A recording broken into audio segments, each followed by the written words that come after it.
Hai. Hai, di episode kali ini kita mau bahas tentang satu tema, cara menemukan pasangan hidup yang tepat. Iya. Kenapa bisa milih topik ini?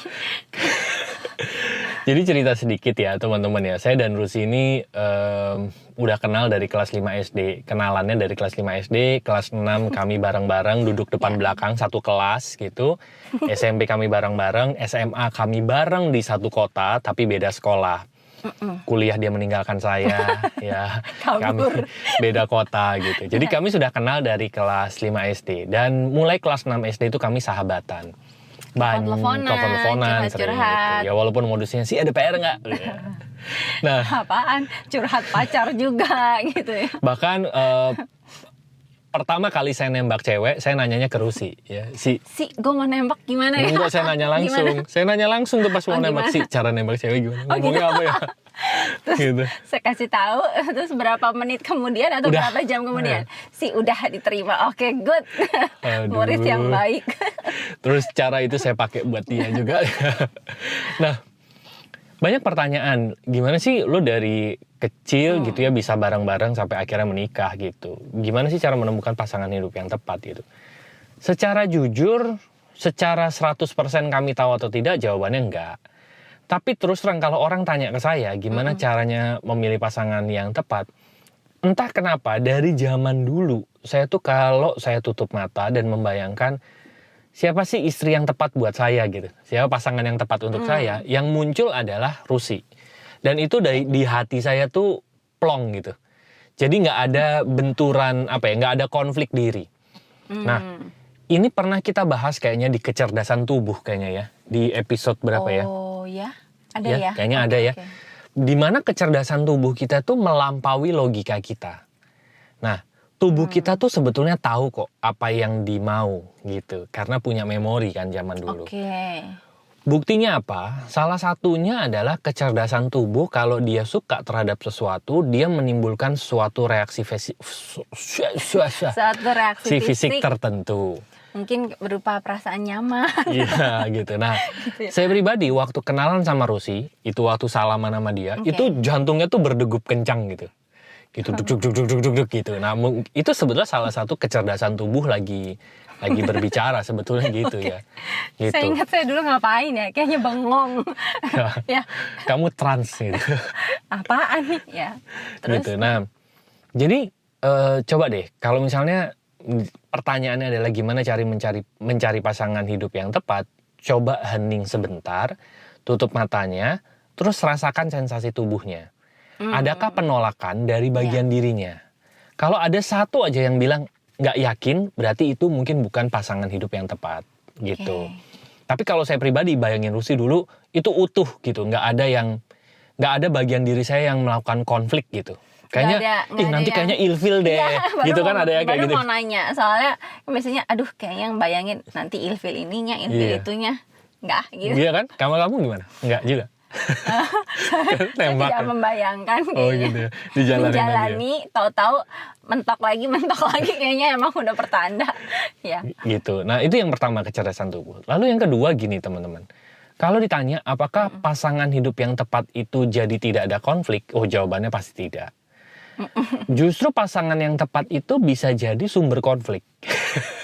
Bisa jadi sebetulnya tepat atau tidak tepat itu akan jadi sumber konflik. Iya. Jadi kalau teman-teman nanti berekspektasi pasangan hidup yang tepat itu sama dengan tidak ada konflik, rasanya tidak deh gitu.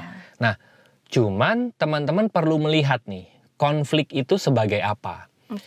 Saya masih ingat sekali waktu kami berdua mau menikah itu ada kursus persiapan pernikahan, ya kan? Nah, di kursus persiapan pernikahan itu disebutkan bahwa panggilan hidup orang itu ada dua jalan, yaitu dengan cara selibat atau memilih untuk tidak menikah, ya hidup sendiri, atau yang kedua dengan cara menikah, dengan cara hidup berpasangan. Nah, dua jalan ini tetap punya tantangan dan konfliknya masing-masing. Nah, tinggal kita melihat konflik ini sebagai apa. Di satu sisi ada pasangan yang melihat konflik itu sebagai tantangan ya, sebagai apa ya? Sebagai beban Sebagai beban sebagai gitu masalah. ya. Sebagai masalah gitu. Nah, tapi waktu KPP tersebut, kursus persiapan pernikahan tersebut, kami punya sudut pandang.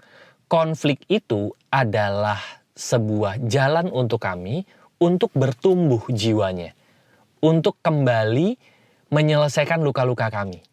Nah, clue itu yang membuat kami akhirnya setiap ada konflik, loh kok Rusi bisa nyenggol gue ya? Kok Rusi bisa buat gue tersinggung ya? Kok Rusi bisa buat gue marah gitu? Jadi apapun perilaku Rusi yang membuat gue tersinggung, itu alih-alih menyalahkan dia, yang pertama kami lakukan adalah kenapa perilaku dia bisa nyinggung gue? Kenapa perilaku dia bisa menimbulkan reaksi tertentu dari dalam diri kita? Iya, menimbulkan rasa-rasa yang tidak nyaman. Nah, kami selalu percaya bahwa rasa-rasa yang tidak nyaman tersebut adalah sesuatu yang perlu kita selesaikan. Satu pelajaran yang belum selesai di kehidupan kami saat ini. Nah, hal itu yang akhirnya kami terus belajar jadinya. Jadi orang ngelihat, lo kayaknya nggak pernah berantem deh sama Rusi gitu. Sebetulnya enggak. Lo sama Ari mah enak gitu, selalu satu visi, satu pandangan, padahal enggak. Padahal enggak gitu. Nah, tapi karena kami punya sudut pandang itu, kalau saya lagi kesenggol sama Rusi, justru ini adalah bahan diskusi saya dan Rusi. Si. Ini saya lagi kesenggol soal ini nih. Nah, gara-gara omonganmu ini nih gitu. Nah, jadi saya bisa membicarakan saya sama Rusi gitu. Iya. Nah, sayanya ini ditaruh di luar dulu. Kok gue bisa kesenggol ya? Dan yang kita omongin ini cuma satu bagian diri. Iya. Kan? Kalau ini Rusi ya, oh ini satu bagian diri Rusi ini tadi. Kalau ini Ari ya satu bagian diri Ari. Jadi bukan secara Rusi atau Ari yang keseluruhan. Iya. Gitu. Nah, jadi kita bisa ngobrolin kenapa gue bisa kesenggol nih. Ini dari luka mana ya? Atau ini dari tularan mana ya gitu. Nah, jadi Ari dan Rusi diskusi soal ini. Iya kan? Nah, soal satu bagian diri yang lagi kesenggol ini gitu iya. kan. Nah, dulu sebelum kami punya pengetahuan ini ya, sebelum punya pemahaman ini, begitu Rusi nyenggol saya, yang saya rasain adalah, kok lo gitu sih gitu. Boro-boro untuk ngobrolin ini, yang ada adalah tersinggung dulu. Rasanya dulu. Nah, itulah yang menimbulkan atau malah seringkali konflik yang berkepanjangan. Bales dulu, iya gitu. Jadinya bales-balesan, ribut. Iya. Nah, itu adalah jadinya bibit konflik berkepanjangan. Bibit drama dalam hubungan. Betul. Tapi juga begini ya teman-teman, kami tuh bukannya menyalahkan orang yang akhirnya berpisah. Bukan begitu juga. Mungkin mereka berpisah, memang jodohnya sudah habis. Ya. Mereka sudah belajar sesuatu, pasangannya sudah belajar sesuatu, dan akhirnya memutuskan untuk berpisah. Tapi mereka berpisahnya secara sadar. Mereka sadar berpisahnya gitu ya. Ya memang pelajaran saya, terima kasih kamu sudah pernah menjadi bagian perjalanan hidup saya sudah belajar sesuatu, dan pasangannya juga seperti itu gitu. It's okay buat... Ya.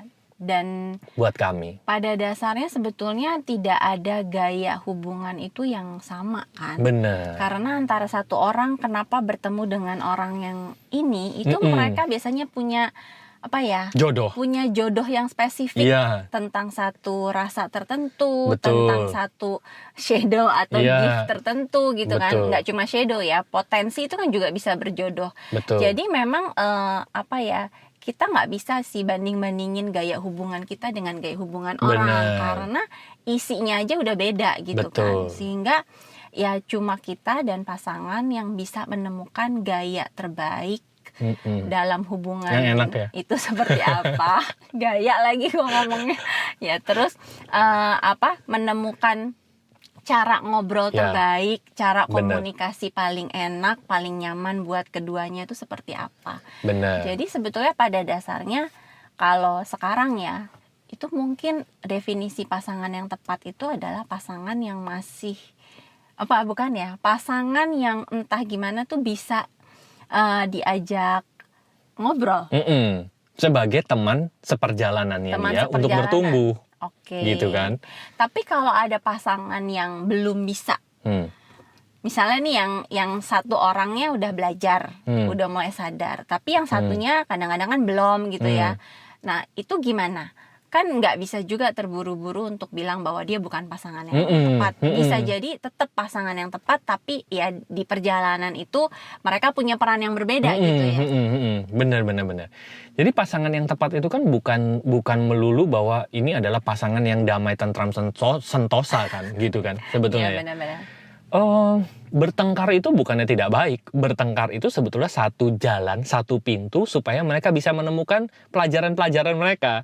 Cuman kan sering dikotak-kotakan. Pasangan yang ideal itu adalah yang nggak pernah berantem, yang kayaknya peluk-pelukan terus, ya seia sekate gitu kan. Kan nggak gitu kan gitu. Mungkin dengan pertengkaran mereka bertumbuh. Mereka mendapatkan pelajaran jiwanya gitu. Jadi ekspektasinya dulu sih yang perlu di-manage gitu ya. Definisi pasangan yang tepat itu seperti apa gitu. Kalau saya pribadi dan Rusi gitu ya, kami menganggap pasangan yang tepat adalah kami itu happy dalam semua kondisi kami gitu. Pada saat Rusi nyenggol saya berterima kasih. Pada saat kami baik-baik saja, saya juga berterima kasih sama Rusi gitu. Jadi apapun kondisinya, dialah partner terbaik saya untuk bertumbuh secara jiwa gitu. Ya, dan sebetulnya bisa jadi ya dibilang pasangan yang tepat itu sebetulnya adalah pasangan yang menjadi cermin. Biasanya kan gitu, pasangan itu yang paling bisa menyenggol gitu kan. Iya, benar. Betul. Kita punya lukanya apa, kita punya shadow-nya apa, kita punya rasa-rasa nggak nyaman di mana, itu dia yang jadi cermin karena dia yang sering mengeluarkan sisi-sisi itu dari diri kita. Jadi betul. Bisa jadi pasangan yang tepat itu adalah fasilitator ya. Iya, yang sering nyenggolin kita. Katalisator gitu ya. Juga gitu yang nunjukin kita tuh masih punya banyak luka di mana, yang belum selesai di mana. Betul. Cuma tinggal sudut pandangnya aja. Sudut pandangnya aja. Nah, terutama pada saat Rusi mulai belajar human design dan melakukan individuation journey, dan saya juga melakukan individuation journey, di situ lebih clear lagi. Terus terang, kami berdua ini berpasangan itu bukan karena kami berjodoh karunia gitu. Sebetulnya enggak. Awalnya kami berpasangan itu karena kami berjodoh shadow. Shadow-nya cocok. Iya. Saling menarik. Shadow saya dan shadownya Rusi itu cocok, klop gitu. Yang satu mengendalikan, yang satu dikendalikan. Ingin dikendalikan malah, ya kan? Bukan ingin sih, apa ya? Menyerahkan diri. Kalau nggak nurut takut gitu. Iya. Jadi kan artinya pasrah takut. Ya gitu kan. Bener. Gitu. Nah, jadi buat teman-teman yang mau mulai sebuah hubungan gitu ya, pasangan saya tepat atau enggak, yang pertama itu aja, coba cek aja kecerdasan tubuhnya. Lalu yang kedua, coba persepsikan ulang. Pasangan yang tepat menurut teman-teman itu seperti apa gitu ya.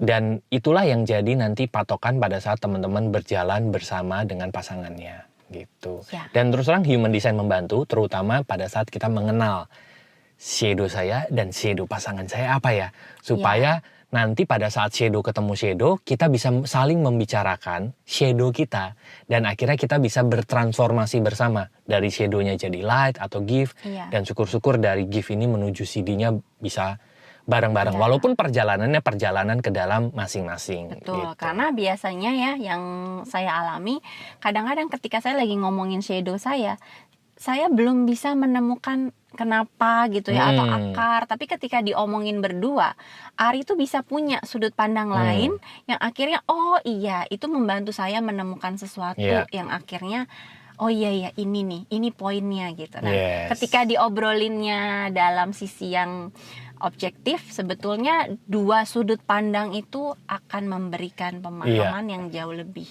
lengkap gitu kan. Jadi ada kayak bantuan kalau friend. Nah, jadi buat teman-teman pasangan gitu ya yang mau tahu shadow-nya apa, terus sisi light atau gift-nya apa supaya bisa bertumbuh bersama, coba klik aja link di description supaya nanti teman-teman bisa terhubung dengan ada nomor WA-nya juga, atau bisa ngobrol bareng Rusi di private consultation atau cek human design complete atau melakukan individuation journey. Cek aja linknya di description ya. Atau bisa download juga ebook dari Human Design yang Rusi buat. Oke? Thank you. Sampai jumpa di episode mendatang. Bye-bye. See you.